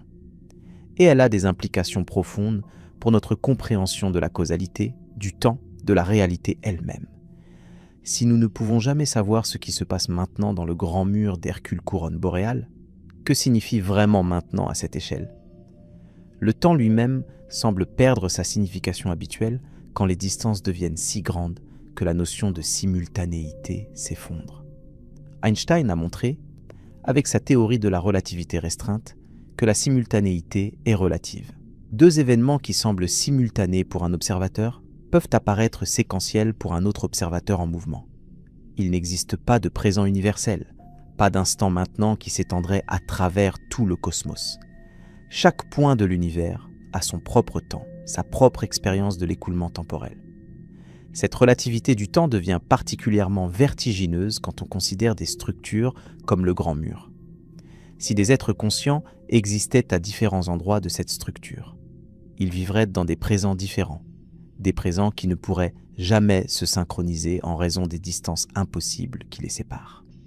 Et au-delà de ces considérations sur le temps et l'espace, le Grand Mur nous force à contempler le destin ultime de l'univers. Car cette structure, si massive soit-elle, est condamnée comme tout le reste à la dispersion finale. Les cosmologistes ont modélisé plusieurs scénarios pour la fin de l'univers. Le plus probable, compte tenu de nos observations actuelles de l'énergie sombre et de l'expansion accélérée, est le grand gel, aussi appelé mort thermique. Dans ce scénario, l'expansion continue indéfiniment, emportant toutes les structures, toutes les galaxies, toutes les étoiles vers un isolement de plus en plus profond. Dans des milliards d'années, le grand mur d'Hercule couronne boréale, s'il est encore identifiable comme structure distincte, sera bien plus dispersé qu'aujourd'hui. Ces galaxies constitutives s'éloigneront les unes des autres à des vitesses croissantes. Les étoiles qu'elles contiennent épuiseront leur carburant et s'éteindront. Les trous noirs eux-mêmes, ces monstres qui semblent éternels, finiront par s'évaporer lentement par le rayonnement de Hawking sur des échelles de temps si longues que notre concept de durée n'a plus de sens. Dans l'ultime futur, l'univers sera un vide de plus en plus froid, de plus en plus sombre, de plus en plus vide. Les dernières particules dériveront à travers un espace en expansion sans fin, si éloignées les unes des autres qu'aucune interaction ne sera plus possible. L'entropie aura atteint son maximum. Rien ne se passera plus. Jamais. C'est une perspective qui peut sembler désespérante, mais elle est aussi, d'une certaine façon, libératrice. Car si tout est destiné à disparaître, si même les structures les plus colossales de l'univers sont éphémères à l'échelle cosmique, alors chaque instant de conscience, chaque moment de vie, chaque expérience acquiert une valeur précieuse précisément parce qu'elle est temporaire. Le grand mur d'Hercule couronne boréale existera pendant des milliards d'années, mais il ne sera pas conscient de sa propre existence. Il ne saura pas qu'il est remarquable, qu'il défie nos théories, qu'il nous remplit d'émerveillement. Cette conscience, cette capacité d'appréciation, c'est nous qui l'avons. C'est nous, créatures éphémères sur notre petite planète bleue, qui donnons un sens à cette structure en la découvrant, en la contemplant, en essayant de la comprendre. Et peut-être est-ce là la réponse ultime à la question de notre place dans l'univers. Nous ne sommes pas insignifiants parce que nous sommes petits et temporaires. Nous sommes significatifs parce que nous sommes conscients. Nous sommes les yeux et l'esprit de l'univers, les organes par lesquels le cosmos prend conscience de lui-même. Chaque fois que tu regardes les étoiles et que tu ressens de l'émerveillement, tu accomplis quelque chose que même le grand mur d'Hercule couronne boréale, avec toute sa masse et son immensité, est incapable de faire. Tu éprouves de l'émotion. Tu te questionnes. Tu cherches à comprendre. Cette capacité est rare dans l'univers, peut-être unique, et elle vaut quelque chose, même face à l'infini. Mais le mystère reste entier. Pourquoi quelque chose plutôt que rien ?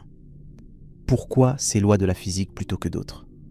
Pourquoi un univers capable d'engendrer des structures impossibles et des consciences questionnantes ? Ces interrogations dépassent le domaine de la science, pour entrer dans celui de la métaphysique, de la philosophie, peut-être même de la spiritualité. Le grand mur d'Hercule couronne boréale ne nous donne pas de réponse qu'à ces questions ultimes, mais il nous rappelle qu'elles méritent d'être posées.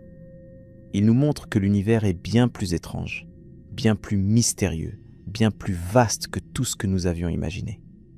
Et il nous invite à continuer d'explorer, de questionner, de chercher, même si nous savons que nous ne trouverons peut-être jamais toutes les réponses, car c'est dans cette quête elle-même, dans ce désir de comprendre qui définit notre espèce, que réside notre dignité face à l'infini. Nous sommes peut-être petits, mais nous cherchons grand. Nous sommes peut-être éphémères, mais nous pensons éternité.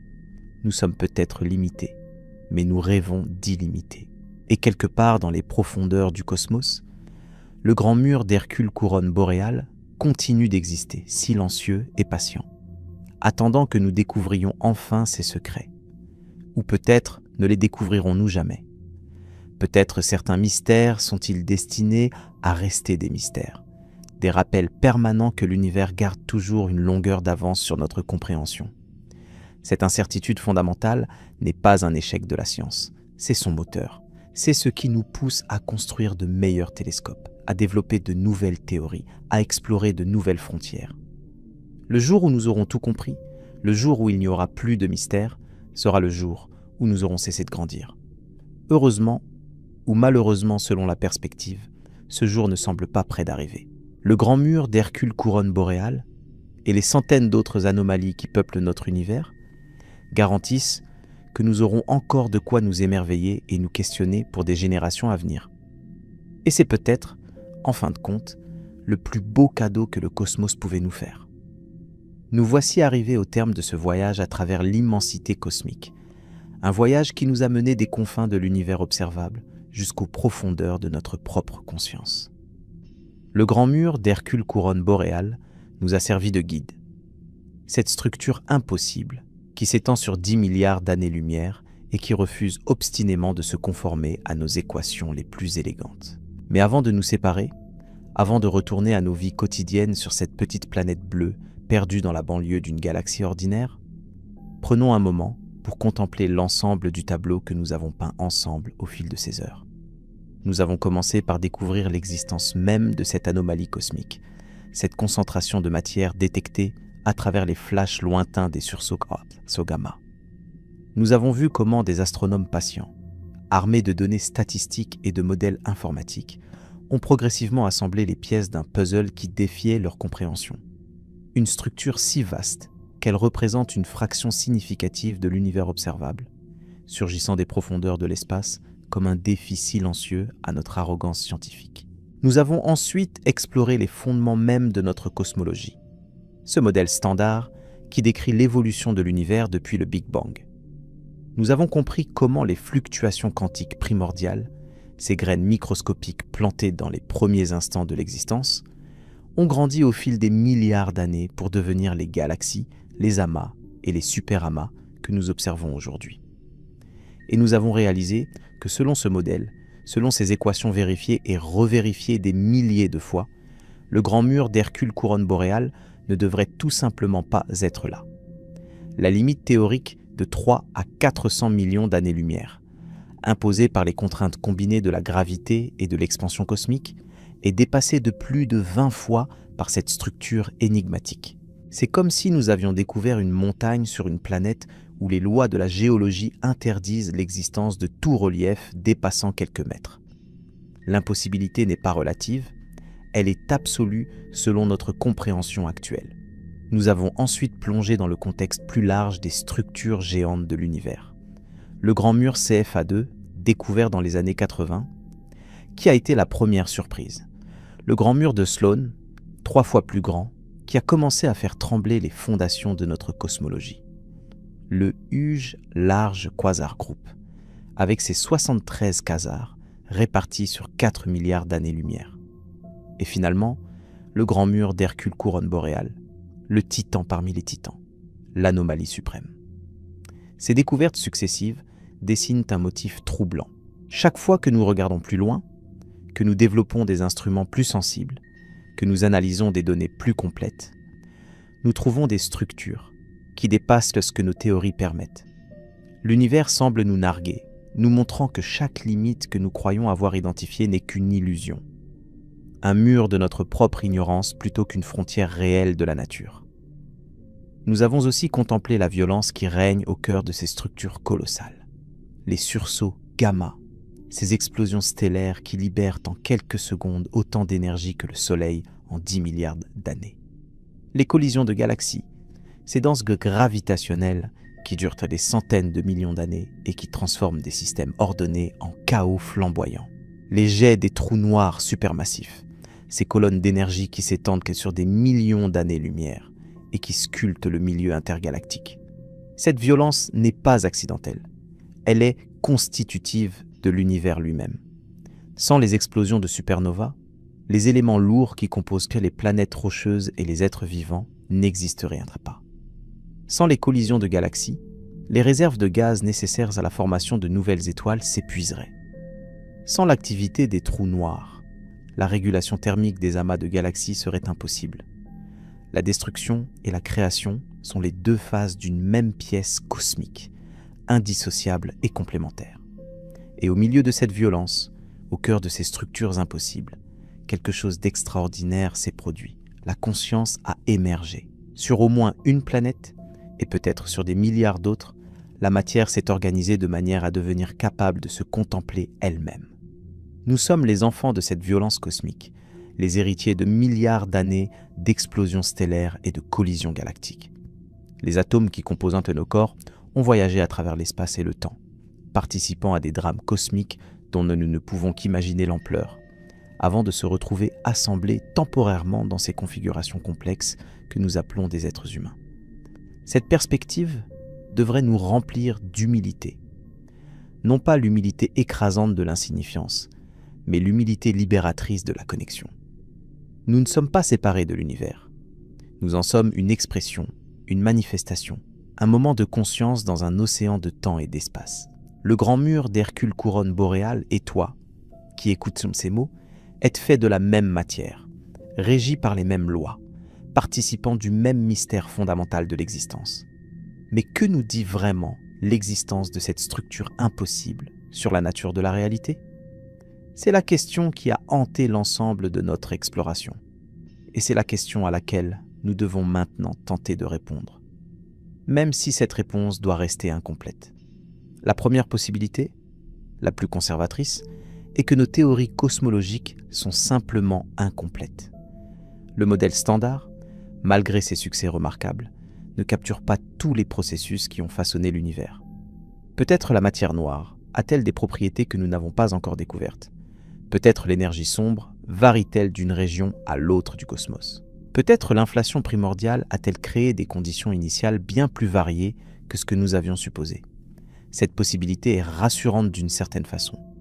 Elle suggère que le mystère du grand mur sera un jour résolu, que de futurs Einstein et Hawking développeront des théories plus complètes qui expliqueront élégamment ce qui nous semble aujourd'hui inexplicable. La science a toujours fonctionné ainsi. Par révolutions successives, chaque génération de penseurs dépassant les limites de la précédente. Mais il existe une deuxième possibilité, plus troublante. Peut-être le grand mur d'Hercule couronne boréale n'est-il pas une anomalie à expliquer, mais un indice que notre façon même de concevoir l'univers est fondamentalement erronée. Peut-être les concepts que nous utilisons, l'espace, le temps, la matière, l'énergie, la causalité, ne sont-ils que des approximations utiles à notre échelle, mais qui s'effondrent quand on les pousse à leurs limites. Cette idée n'est pas nouvelle. Les physiciens théoriciens les plus audacieux explorent depuis des décennies des frameworks conceptuels radicalement différents de notre compréhension quotidienne. La théorie des cordes suggère que l'espace-temps lui-même est une illusion émergente, une apparence qui résulte de processus plus fondamentaux se déroulant dans un espace à 11 dimensions. La gravité quantique à boucle propose que l'espace est granulaire, composé d'unités discrètes à l'échelle de Planck, plutôt que continu comme nous le percevons. D'autres approches, encore plus spéculatives, remettent en question la distinction même entre observateur et observé, entre sujet et objet, entre intérieur et extérieur. Si l'une de ces perspectives est correcte, alors le grand mur d'Hercule couronne boréale pourrait être un artefact de notre façon limitée de percevoir et de conceptualiser la réalité. Ce qui nous apparaît comme une structure impossible dans notre espace à 3 dimensions pourrait être parfaitement naturel dans un framework plus fondamental. C'est comme si des créatures bidimensionnelles, vivant sur une surface plane, essayèrent de comprendre une sphère tridimensionnelle qui traverse leur monde. Elles verraient apparaître un cercle qui grandit puis rétrécit, un phénomène mystérieux et incompréhensible depuis leur perspective limitée mais parfaitement triviale vue de notre dimension supérieure.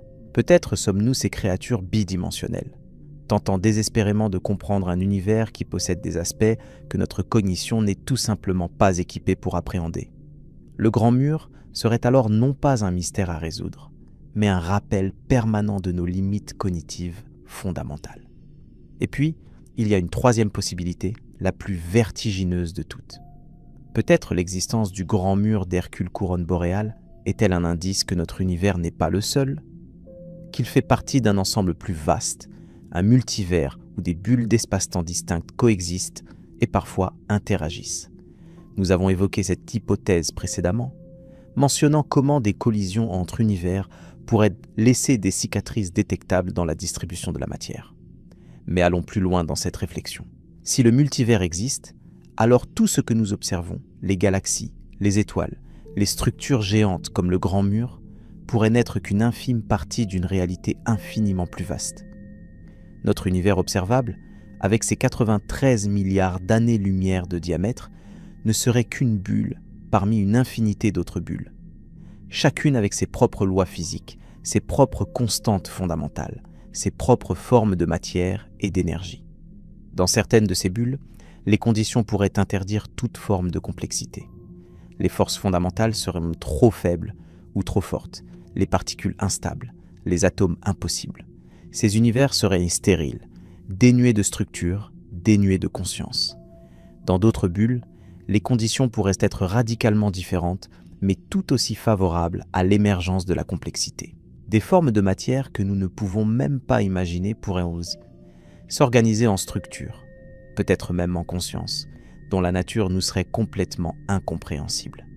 Et notre bulle, notre univers, avec ses lois particulières et ses constantes spécifiques, serait simplement l'un des domaines où les conditions permettent l'existence d'observateurs capables de se poser des questions sur leur propre existence. C'est le principe anthropique porté à son extrême logique, une explication de pourquoi l'univers semble finement ajusté pour permettre la vie et la conscience. Mais cette explication, si elle est correcte, soulève autant de questions qu'elle en résout. Qu'est-ce qui a créé le multivers ? Pourquoi y a-t-il quelque chose plutôt que rien ? Comment la conscience peut-elle émerger de la matière, quelle que soit la configuration de l'espace-temps ? Ces questions ultimes restent sans réponse, peut-être à jamais hors de portée de notre compréhension. Et c'est peut-être là la leçon finale du grand mur d'Hercule Couronne boréale. Non pas une réponse, mais une invitation à l'humilité intellectuelle. Une reconnaissance que l'univers est plus vaste, plus étrange, plus mystérieux que tout ce que notre esprit peut concevoir.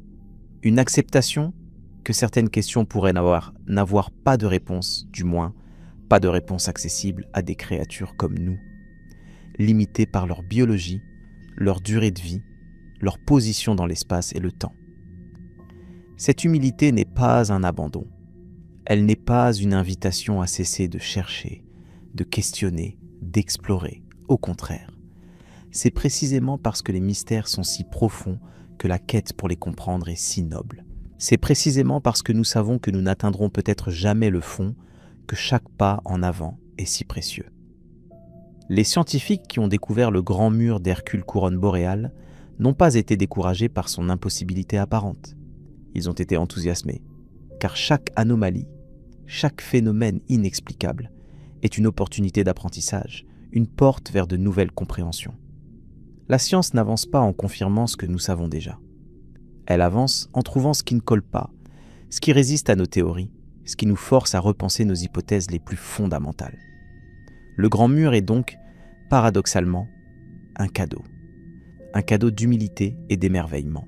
Un rappel que malgré tous nos progrès, malgré nos satellites et nos supercalculateurs, malgré nos équations élégantes et nos modèles sophistiqués, l'univers garde encore des secrets que nous n'avons pas percés, des secrets qu'il nous reste à découvrir. Et pendant que nous cherchons, pendant que nous construisons de nouveaux télescopes et développons de nouvelles théories, la vie continue. Les étoiles naissent et meurent. Les galaxies tournent lentement sur elles-mêmes. L'expansion cosmique emporte tout vers un avenir que nous ne pouvons qu'imaginer. Et quelque part, dans les profondeurs de l'espace, le grand mur d'Hercule Couronne boréale continue d'exister, indifférent à nos questionnements, patient comme seul peut l'être une structure de 10 milliards d'années-lumière. Mais nous, les questionneurs, nous ne sommes pas indifférents. Nous portons en nous cette étincelle de curiosité qui définit notre espèce, ce désir irrépressible de comprendre qui nous a menés des cavernes aux étoiles. Et c'est cette curiosité, plus que tout autre trait, qui fait de nous quelque chose de remarquable dans l'immensité cosmique. Car l'univers est vaste, mais il n'est pas conscient de sa propre vastitude.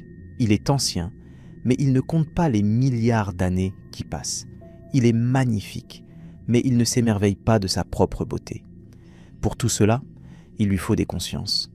Il lui faut des êtres capables de lever les yeux, de poser des questions, de ressentir de l'émerveillement. Et c'est exactement ce que nous faisons, toi et moi, en ce moment même. En écoutant ces mots, en contemplant ces mystères, en laissant notre imagination s'envoler vers les confins de l'observable et au-delà, nous accomplissons quelque chose que même le grand mur d'Hercule couronne boréale, avec toute sa masse incompréhensible, est incapable d'accomplir. Nous participons au miracle de la conscience. Cette participation est éphémère, bien sûr. Nos vies individuelles ne sont que des clignements d'œil à l'échelle cosmique. Les civilisations humaines, si elles durent sur des millions d'années, ne seront encore que de brèves notes de bas de page dans l'histoire de l'univers. Et même notre espèce, quelle que soit la durée de son existence, finira par s'éteindre comme toutes les espèces avant elle. Mais cette brièveté n'enlève rien à la valeur de ce que nous vivons.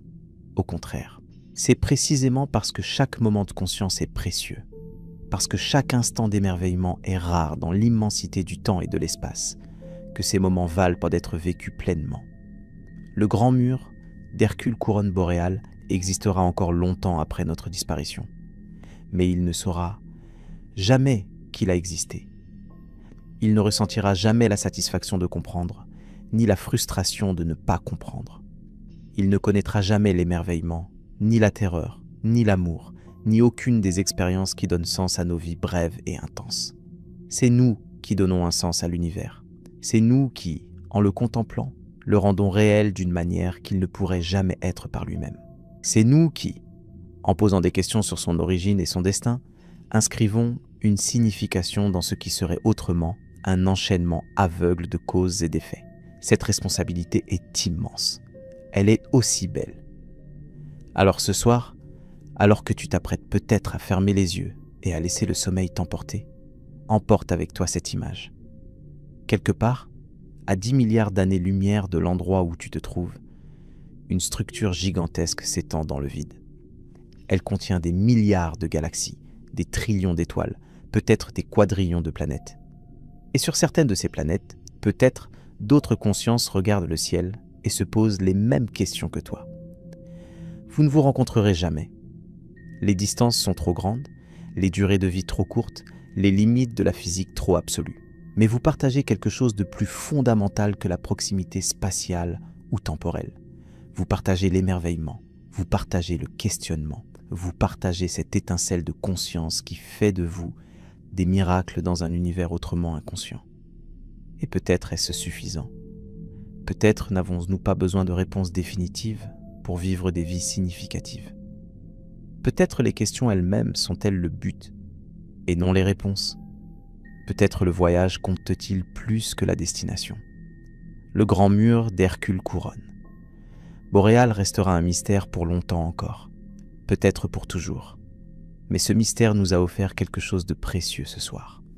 Il nous a offert une occasion de nous émerveiller. Il nous a offert une perspective sur notre propre existence. Il nous a rappelé que nous faisons partie de quelque chose d'infiniment plus grand que nous. Quelque chose qui nous dépasse et nous englobe. Quelque chose qui était là des milliards d'années avant notre naissance et qui sera là des milliards d'années après notre mort. Et dans cette perspective, dans cette connexion au tout, nous trouvons peut-être une forme de paix. Non pas la paix de la certitude, mais la paix de l'acceptation. L'acceptation que nous ne comprendrons jamais tout. L'acceptation que les mystères sont aussi précieux que les réponses. L'acceptation que notre place dans l'univers, si petite soit-elle, est exactement ce qu'elle doit être. Alors, laisse ces pensées t'accompagner dans la nuit. Laisse l'immensité du cosmos bercer ton esprit. Laisse les mystères non résolus devenir des compagnons plutôt que des sources d'angoisse. Et souviens-toi que demain, quand tu te réveilleras, les étoiles seront toujours là. Le grand mur d'Hercule couronne boréale sera toujours là, silencieux et patient. Et toi aussi tu seras là, conscient et curieux, prêt à poser de nouvelles questions et à découvrir de nouveaux émerveillements. Le voyage ne fait que commencer. Il ne finira jamais vraiment. Et c'est exactement ce qui le rend si beau. Bonne nuit, voyageurs cosmiques. Que tes rêves soient aussi vastes que l'univers qui t'entoure, et que ton réveil soit empli de cette curiosité précieuse qui fait de nous ce que nous sommes. Les étoiles veillent sur toi. Le grand mur, quelque part dans l'immensité, continue son existence silencieuse. Et toi, unique et irremplaçable, tu fais partie de tout cela. C'est suffisant, c'est plus que suffisant, c'est tout.